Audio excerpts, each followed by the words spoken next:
अस्सलाम वालेकुम दोस्तों। बचपन में आपने एक कहानी ज़रूर सुनी होगी कि एक प्यासा कौवा था जिसको कहीं पे पानी नहीं मिल रहा था।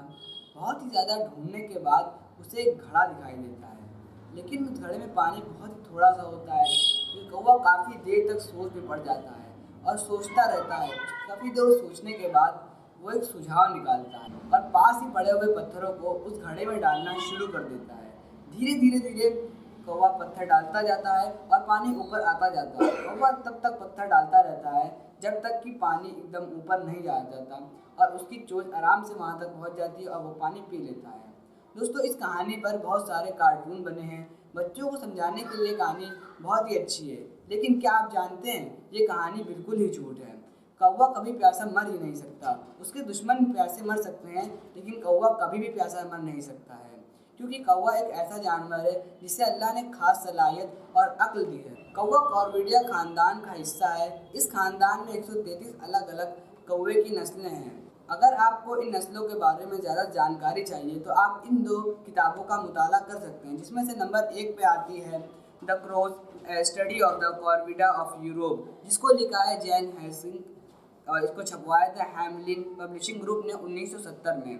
फिर दूसरी बुक आती है handbook of the world, जिस वॉल्यूम 14 बुश ट्राइड टू ओल्ड वर्ड स्पैरोज, जिसको लिखा है Joseph del Hoyo, Andrew Elliott, David Christies, Lynx Edicions ने इसे 2009 में छपवाया था। इस वीडियो का आनंद लीजिए और आखिर तक देखते रहिए। कौवों की दुनिया में एक ऐसा रहस्य छुपा है जिसे जानकर आप शौक हो जाएंगे। दोस्तों, कॉर्विडिया परिवार की 133 नस्लों में से सिर्फ 40 नस्लें कौवे की है।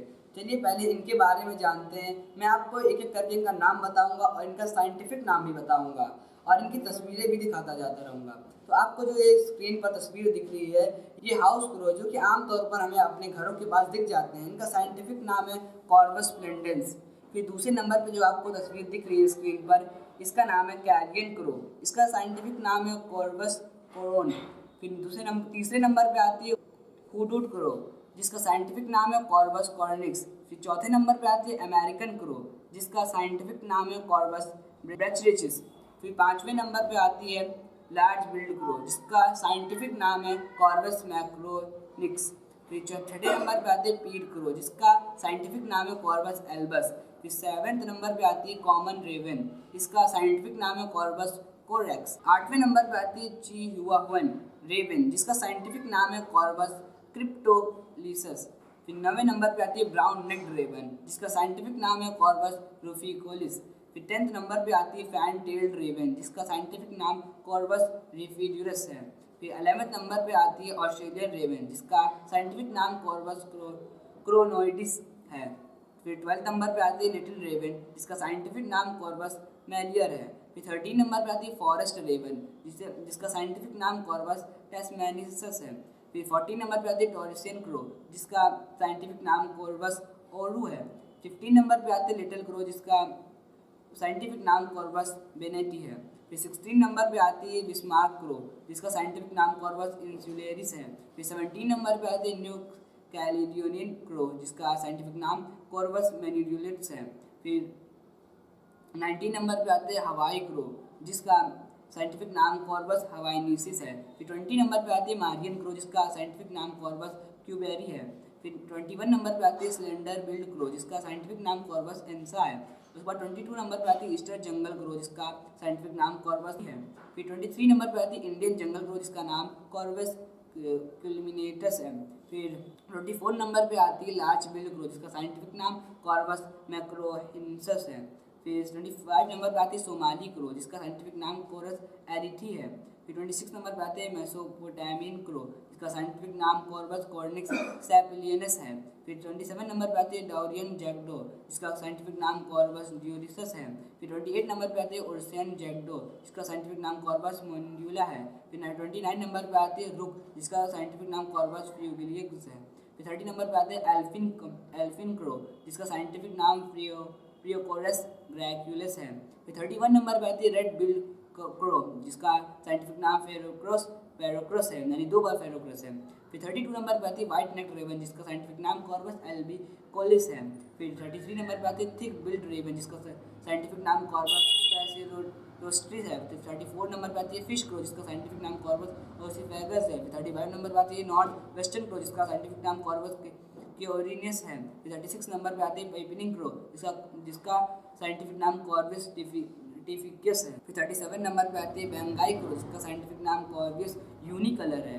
38 नंबर पे आती है फ्लोरस क्रो, जिसका साइंटिफिक नाम कॉर्वस फ्लोरिनेसिस है। फिर 39 नंबर पे आती है लॉन्ग बिल्ड क्रो, जिसका साइंटिफिक नाम कॉर्वस वेरिडियस है। फिर 40 नंबर पे आती है ग्रे क्रो, जिसका साइंटिफिक नाम कॉर्वस क्रिस्टिस है।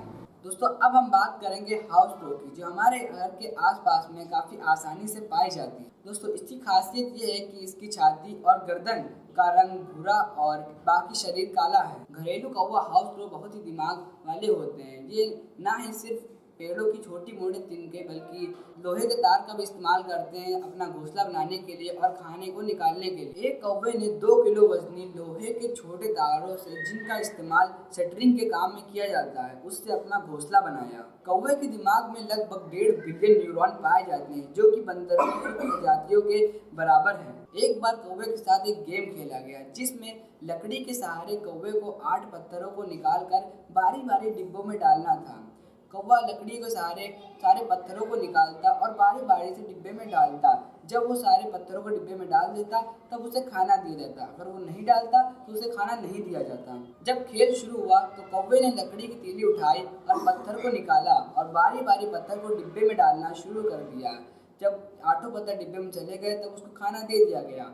यहाँ से हमें ये पता चलता है कि कौवों का IQ लेवल बड़ा ही ज़बरदस्त होता है और वैज्ञानिकों का मानना ये भी है कि कौवों का IQ लेवल 7 साल के बच्चे जितना होता है। कौवा एक स्कैवेंजर यानी मुर्दाखोर है, लेकिन ये उसका खास जरिया खुराक नहीं है। अक्सर आपके साथ ऐसा हुआ होगा कि आपने कभी अपनी छत पर खाना लगाया और हाथ धुलने के लिए चले गए और जितने में आप आए उतने में एक कौवे ने अपना हाथ साफ कर दिया।